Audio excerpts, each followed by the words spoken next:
ভোগ সিরিজটা কম বেশি আমরা প্রত্যেকে দেখে ফেলেছি এবং ভোগ সিরিজটাকে কতটা ভোগে পাঠানো হয়েছে এই নিয়ে সোশ্যাল মিডিয়া জুড়ে মারাত্মক আলোচনা চলছে।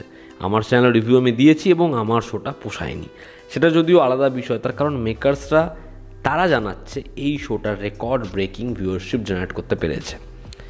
প্রিভিয়াস যা যা রেকর্ড ছিল গত 3-4 দিনে সেটা ভোগ ভেঙে দিয়েছে। প্রশ্ন আপনারা করতেই পারেন কোন সিরিজের রেকর্ড, 1 নম্বর পজিশনে কে ছিল তাহলে, সেটাতে আমরা পরে আসছি। তবে যদি আপনাদেরকে বলি এই যে ভোগ এরকম ম্যাসিভ হিট হওয়া এটা কি প্রমাণ করে, এটাই আগামী দিনে আপনারা দেখতে পাবেন যে সানডে সাসপেন্সে বা অডিও স্টোরিতে যেই হরর শোগুলো ম্যাসিভ হিট করেছে হয়তো এই প্ল্যাটফর্ম বা আরও অন্যান্য প্ল্যাটফর্ম সেই শোগুলো নিয়ে আরও বেশি পরিমাণে কাজ করবে। মানে সেই স্টোরিগুলো নিয়ে সবার আগে বা সিরিজ হবে। যেমন এতদিন ধরে কি হচ্ছিল, বিভিন্ন ধরনের ফ্যামিলি ড্রামা যেগুলো আমরা সিরিয়ালে দেখি সেগুলোই আমরা দেখতে পাচ্ছি সিরিজে, এবং একের পর ঘ্যানঘ্যানানি প্যানপ্যানানি ত্যানত্যানানি কাজ হয়েই যাচ্ছে। সেটা এবার হবে হরর সিরিজের ক্ষেত্রে, যতক্ষণ না আপনারা অতিষ্ঠ হয়ে উঠবেন। এটা হতেই হবে এটা। কারণ আমরা প্রত্যেকবার একটা জিনিস দেখি, যেটা রেকর্ড ব্রেকিং ভিউয়ারশিপ আনে সেটা নিয়ে লোকে যাই বলুক, ক্রিটিক্সরা যাই বলুক, সেই কাজের রিপিটেশন বারংবার হয়। এবার খুব ভালো করে বুঝুন, এই যে হইচই প্ল্যাটফর্ম তারা কি শুধুমাত্র খারাপ কাজই এনেছে? খুব সত্যি কথা হচ্ছে, যখন তারা তালমার রোমিও জুলিয়েটের মতো কাজ আনছে সেই কাজটা কি এরকম ভিউয়ারশিপ দিতে পারছে, যেটা ভালো কাজ। তারা নিখোঁজ আনছে, যেটা ডেফিনেটলি ভালো কাজ। আবার তারা একটা ডাইনি আনছে, ডাইনি যদিও ভালো ভিউয়ারশিপ এনেছে।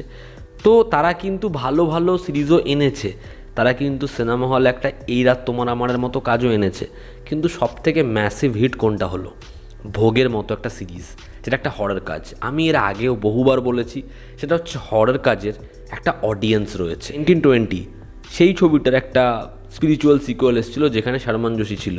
সেই ছবিটা উইদাউট এনি প্রমোশনে এসেও সিনেমা হলে অডিয়েন্স টানতে সক্ষম হচ্ছিলো, যেটা নিয়ে বহু ট্রেড এক্সপার্টরা অবাক হয়ে যাচ্ছিল।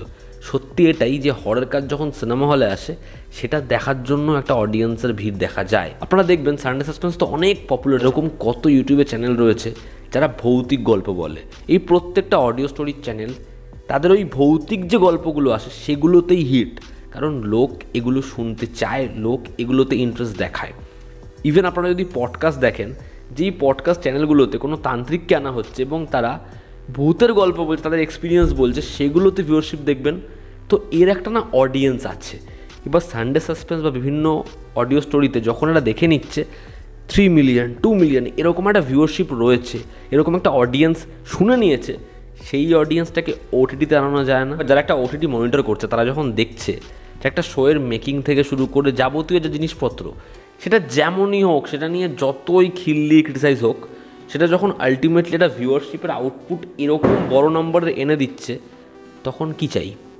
তখন এরকম ধরনের শো আরও বানানো উচিত কি উচিত না? তারা বিজনেস পার্সপেক্টিভে কী ভাববে, এটা বানানো উচিত না? আপনারা এর আরও একটা দিক দেখে এটা বলতেই পারেন যে বাংলায় যেখানে হরর কাজ হচ্ছিলই না, সেখানে কেউ তো একজন হরর কাজ করছে। হ্যাঁ, এটা মানলাম, এটা বলতেও আমরা পারি। কিন্তু বিষয়টা হচ্ছে, যখন 3টে কাজ পরপর এলো এবং 3টে অডিও স্টোরি এরকমভাবে পপুলার, তো অডিয়েন্স হিসাবে তারা কি এক্সপেকটেশন রাখে যে অ্যাটলিস্ট এবার ইমপ্রুভ হবে, এবার ইমপ্রুভমেন্টটা আরও হবে। যখন এক্সপেকটেশন এত বেশি, যখন এর ফ্যান ফলোয়িং এরকম লেভেলে রয়েছে, কিন্তু খুব সত্যি কথা হচ্ছে ইমপ্রুভমেন্ট কি অডিয়েন্স দেখতে পাচ্ছে? এরপর হয়তো আর ইমপ্রুভমেন্টের কোনো জায়গাই থাকবে না। তার কারণ একটাই তো কথা, অডিয়েন্স দেখছে, রেকর্ড হচ্ছে, শো হিট, তো ইমপ্রুভমেন্ট কিসের? এবার প্রশ্ন হচ্ছে, রেকর্ড ব্রেকিংয়ে রেকর্ডটা কোন শোয়ের বলা হচ্ছে? আচ্ছা, যদি বলা হয় মন্দারের, বা ধরুন যদি বলা হলো ডাইনির, আমি মানবো যে হ্যাঁ ভালো কাজ, তার রেকর্ড ভেঙেছে, সেই ভিউয়ারশিপ দিয়েছে, তাহলে বস ঠিক আছে। কিন্তু আপনারা শুনলে অবাক হবেন, বোমকেশ হোক, মানে অনির্বাণ লাস্ট এটার ক্রিয়েটিভ ডিরেক্টর ছিল, বা তালমার রোমিও জুলিয়েট হোক, এগুলো আন্ডার পারফর্ম করেছে। এগুলো ভিউয়ারশিপের দিক থেকে আন্ডার পারফর্ম করেছে। এবং সবথেকে বেশি ভিউয়ারশিপ কোন শোগুলো আনে জানেন? সম্পূর্ণা, ইন্দু, লজ্জা, যে কারণে এর সিজন 2 সিজন 3 আসতেই থাকে।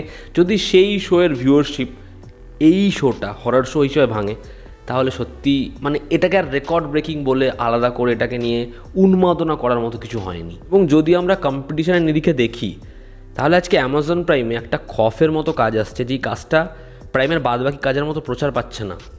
কিন্তু তারপরে কাজটা যে রিসেপশন গড়ে নিচ্ছে, কোথাও প্রাইমকে প্রমোট করতে হচ্ছে না, আলাদা করে বলতে হচ্ছে না রেকর্ড ব্রেকিং ভিউয়ারশিপ জেনারেট করতে পেরেছে। কিন্তু ওই শোটা এই লেভেলে পৌঁছে যাচ্ছে ওয়ার্ড অফ মাউথের থ্রু, যে সিজন 2 যখন আসবে আপনারা প্রত্যেকে দেখবেন, বলবেন যে ভাই আগের থেকেও কোয়ালিটি বেটার। তার কারণ এরা যেহেতু কাজটা বানিয়েছে খুব যত্ন করে, এবং যখন দেখছে অডিয়েন্স এভাবে অ্যাকসেপ্ট করেছে, তারা ভাবছে যে এটাকে আরও বেটার কী করে করা যায়, যেটা এখানে হচ্ছে না। দ্বিতীয় হচ্ছে যে বাজেট, আজকে 200 মতোটা কাজ আসছে, তার বাজেট নিশ্চয়ই ভোগের থেকে অনেক বেশি নয়। সেই কাজটা দেখুন, সেখানে নোয়া সময় যখনই কাজ করছে তার কাজের কি এক্সিকিউশন দেখুন। বা বাংলাতে যখন অভিরূপ ঘোষের, যেটা আরও আনন্দ অ্যাপে, সেখানে হরের কাজগুলো আসছে, যেগুলোও কিন্তু সানডে সাসপেন্সের পপুলার গল্প নিয়ে, সেই কাজগুলোও ভোগের থেকে বেটার। এবং তার বাজেটও নিশ্চয়ই হইচই প্ল্যাটফর্মের মতো নয়, তার থেকে অবশ্যই কম। কিন্তু সেই কাজের কোয়ালিটি, সেই কাজের মধ্যে যে মজাটা, সেটা কোথাও একটা কি অনেক বেশি প্রোভাইড করতে পারছে। এবার আমাদের এখানে ট্রেডিশন রয়েছে যে আমরা প্রথম দিন থেকে নাক ছিটকাবো, কিন্তু তারপর কাজটা দেখবো। এরপরে দেখবেন কোনো একটা অডিও স্টোরি যেটা বিশাল পপুলার, বা সানডে সাসপেন্সের এমন পার্টিকুলার একটা শো যেটা ম্যাসিভ হিট করেছে, সেটা যখন দেখবেন সিরিজ আকারে অ্যানাউন্স হয়েছে, প্রথম দিন থেকে আবার এই কাজটা চটকাবে, এই কাজটা করার কি দরকার ছিল এই প্ল্যাটফর্মের, এরকম ধরনের হাজার স্টেটমেন্ট বহু কমেন্টে বহু জায়গায় আসবে। কিন্তু পরক্ষণেই শোটা এসে গেলে ফার্স্ট ভিউ তাদের। তো এই যে বিষয়টা, এটাতেই তো ভিউয়ারশিপ জেনারেট করছে, এবং রেকর্ড, যেটা বলছে মেকার্সরা, রেকর্ড বানাচ্ছে। এবং যখন রেকর্ড বানাচ্ছে, ম্যাসিভ হিট হয়ে যাচ্ছে, খিল্লি করছে, সেটা নিয়ে রোস্ট করছে, সেটা নিয়ে যাতা কথা বলছে, তাতে লাভ কি হচ্ছে? ভিউয়ারশিপে সেটা ম্যাসিভ হিট করে গেছে, ফলত আবার একটা অডিও স্টোরি ধরো, আবার একটা সানডে সাসপেন্স বা যে কোনো প্ল্যাটফর্মে হিট হওয়া একটা এরকম ধরনের গল্প নাও, সেম টাইটেল দাও, এবং সেটার যেভাবে ইচ্ছা বানাও, কারণ অডিয়েন্স দেখে নেবেই। এবং আগামী দিনে এটা আরও বাড়তে চলেছে, আরও বেশি বাড়তে চলেছে। এটা কিন্তু এই প্ল্যাটফর্ম তারা যে খারাপ কাজ করে যাচ্ছে এটা বিষয় নয়, কারণ তাদের অনেক ভালো ভালো কাজও আসছে, যেই কাজগুলোতে হিট করছে না, সেই কাজগুলোতে এই পরিমাণে ভিউয়ারশিপ আনছে না। এবং যদিও ডাইনি সেই শোটা একটা ভালো ভিউয়ারশিপ আনে, সেই শোটা একটা ভালো সাবস্ক্রাইবার বেস আনে, সেই অডিয়েন্সটা কি দেখছে যে আমি এই প্ল্যাটফর্মে সাবস্ক্রাইব করলাম, কিন্তু এখানে ডাইনির মতো কাজ আসতে 8 মাস 1 বছর লেগে যাচ্ছে, এবং মাঝখানে যে কাজগুলো আসছে সেই কাজগুলো এরকম ধরনের হচ্ছে, সেই অডিয়েন্স এই কাজটাকে বিলিভই করে না, এই কাজটাকে অ্যাকসেপ্টই করতে পারছে না। আজ ইমপ্রুভ কখন হয়? যদি কম্পিটিশন থাকতো, যদি এখানে আরও 3 থেকে 4খানা ওটিটি প্ল্যাটফর্ম থাকতো, এবং প্রত্যেকে নতুন কিছু করার কথা ভাবতো। আজকে প্রাইম 2 পা এগিয়ে গেলে নেটফ্লিক্স ভাবে আমাকে বেটার কী করে করতে হবে। ওটিটি প্ল্যাটফর্ম অ্যানাউন্স হয় 30টা প্রজেক্ট নিয়ে, তারপরে কটা প্রজেক্ট আসে।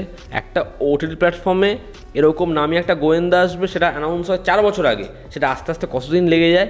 তো এই তো হচ্ছে এখানকার প্রফেশনালিজম। সেখানে একটা ওটিটি প্ল্যাটফর্ম তাও মেনটেন করে কন্টেন্ট এনে যাচ্ছে। তো আগামী দিনে এর থেকেও বড় ভোগে যাওয়া শো আপনার হাতে, আপনার স্মার্টফোনে আসতে চলেছে বস। ওটিটি প্ল্যাটফর্ম যেগুলো নতুন করে গজাচ্ছে, বা যারা কন্টেন্ট পাচ্ছে না, কাউকে ট্রাস্ট করতে পারছে না, তারাও ভাববে যে আমরা এবার এরকম ধরনেরই শো বানাই। তো এটাই হতে চলেছে, হিট হতে চলেছে। এতে আপনাদের কি অপিনিয়ন জানাবেন? জনতা আমাদের পাশে আছে। আবার দেখা হচ্ছে, টেক কেয়ার।